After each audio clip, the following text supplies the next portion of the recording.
Halo, selamat malam pemirsa. Apa kabar Anda hari ini? Seperti biasa saya Cica Anissa menemani Anda di Apa Kabar Indonesia Malam pemirsa. Kalau sebelumnya Menko Polhukam sudah mengatakan identitas dari hacker Bjorka sudah dikantongi. Bahkan hari ini Anda sudah dapat informasi bahwa seorang pemuda asal Madiun dikatakan atau diduga diamankan pemirsa dan diduga ia adalah Bjorka. Atau mungkin juga sebelumnya Anda pasti lihat di sosial media, ada seorang nama pemuda asal Cirebon pun sempat disangka seorang Bjorka, yakni Said Fikriansyah yang nanti saya akan berbincang dengan beliau sesaat lagi. Itu akan menjadi bahasan saya di Apa Kabar Indonesia Malam hari ini. Siapa sih Bjorka? Apakah dia benar-benar hacker? Ataukah jangan-jangan dia hanyalah sosok orang ahli teknologi masuk ke dalam dark web dan membeli transaksi data secara ilegal pemirsa? Itu akan saya bahas di Apa Kabar Indonesia Malam-malam hari ini. Di studio TV One sudah hadir di sini Abah, Bapak Abimanyu sebagai pakar IT kita. Selamat malam, Assalamualaikum Abah. Waalaikumsalam, selamat malam. Hari ini saya beruntung pemirsa, saya bisa berbincang dengan Said Fikriansyah yang sebelumnya sempat digeruduk netizen karena diduga adalah seorang Bjorka. Saya akan sapa ya. Said, selamat malam. Iya, selamat malam kembali. Ya, Said, saya turut bersimpati dengan serangan netizen kepada Anda, tapi bolehlah diceritakan awalnya gimana sih, kapan Said tahu bahwa banyak yang mention, banyak yang serang sosial media karena Said dikatakan ini Bjorka, ini hacker. Iya, dari awalnya itu karena si akun IG Volt itu nge-tag saya karena bahwa data si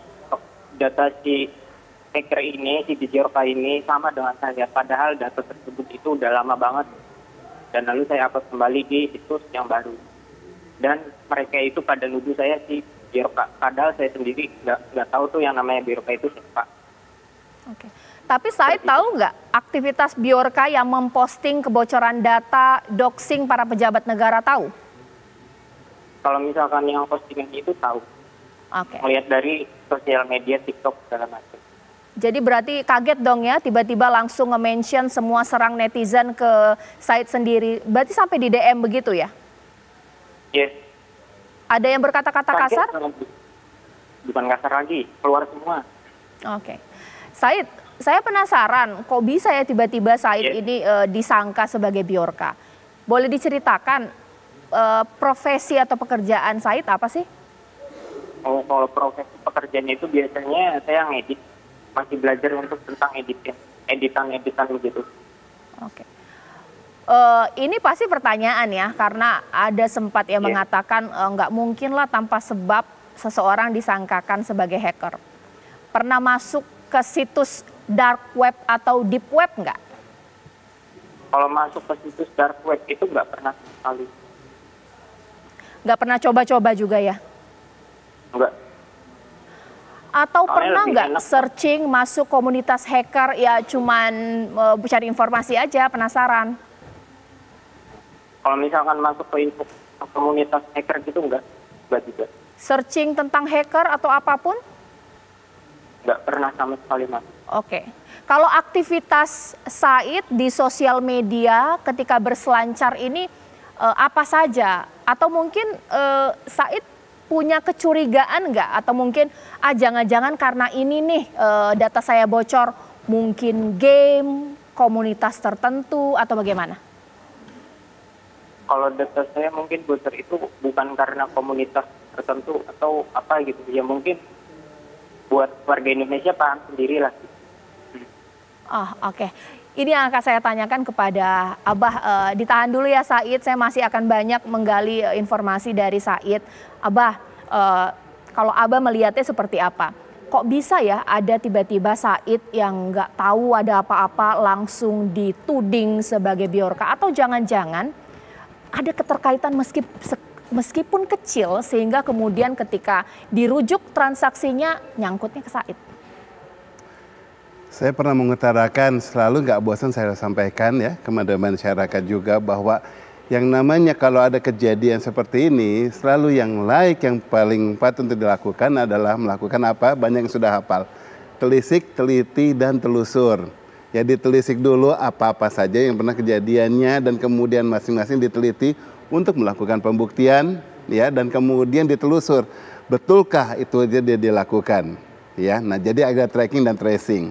Kita bicara kalau sampai seseorang siapapun ya, nggak hanya saya saja, siapapun yang umpamanya mulai diarahkan bahwa dia adalah sebagai pelakunya, minimal harusnya ada 3 hal utama, yaitu apa yang namanya, pertama koneksi ya, koneksi bukan teman tapi maksudnya konektivitasnya dia lakukan, dari mana sumbernya, karena ada yang namanya IP address, itu semuanya bisa ketahuan titik-titiknya, plus semuanya se-Indonesia, semua akses semuanya dari media itu selalu ketahuan, ada identitasnya. Kemudian ada bukti. Bukti itu apa? Transaksional, di mana dia mentransmisikan sesuatu, di mana dia menyimpan sesuatu, di mana tanpa dia menunjukkan bahwa dia menyimpan sesuatu, tapi ada kelihatan, ada dia mengirim dan menerima konten tersebut dari pihak siapapun atau diambil dari manapun. Kemudian ada bukti transmisi. Ya, transmisi itu dia lakukan kemana, dia kirim kemana, mungkin mau lewat proxy, lewat dari mana. Tidak harus bahwa terbukti benar-benar dia dari titik A kepada titik B. Tetapi misalnya dari titik A, dari titik B itu kelihatan ada data ini yang ditampilkan sama dia. Tanpa dia langsung kepada titik B ini, dia bisa belok. Dia dari tempat lain dulu, namanya proxy, dari terlalu teknis ya. Tetapi intinya adalah dia belok dulu kemana. Tetapi kan datanya adalah ini saja. Kalau saya mau menampilkan cangkir di situ, saya harus mengirimkan cangkir dari sini juga hanya murni cangkir. Saya kirimkan kemana, kemudian ke sana. Nah, berarti identitas cangkir ini yang harus jalan terus. Nah, itu harus dibuktikan. Dengan itu semua pembuktiannya harusnya tidak gegabah sampai menunjuk seseorang. Terkecuali bahwa hal ini sekarang baru mempunyai suatu bukti, salah satu di antara 3 itu, antara transmisi, koneksi, dan kemudian bukti, akhirnya sudah mulai langsung menuding misalnya. Ya bisa saja apabila itu terjadi kan nanti kemudian namanya juga dibersihkan ya. Tetapi paling tidak harusnya tim yang ditugaskan ini mengarahnya kepada sana lah.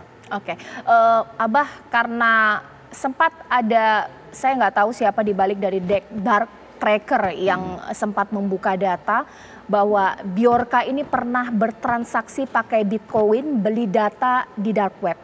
Mungkin nggak sih bahwa ketika mungkin saya atau Said pernah bertransaksi lewat Bitcoin, keterkaitan itu yang kemudian jadi muncul nih gitu. Jadi merujuk kepada entah saya atau Said yang pernah bertransaksi Bitcoin karena Bjorka bertransaksi Bitcoin. Oke, semua bisa melakukan transaksi Bitcoin. Itu transaksional saja. Tetapi apa yang ditransaksikan? Transaksi terdiri dari 3 hal.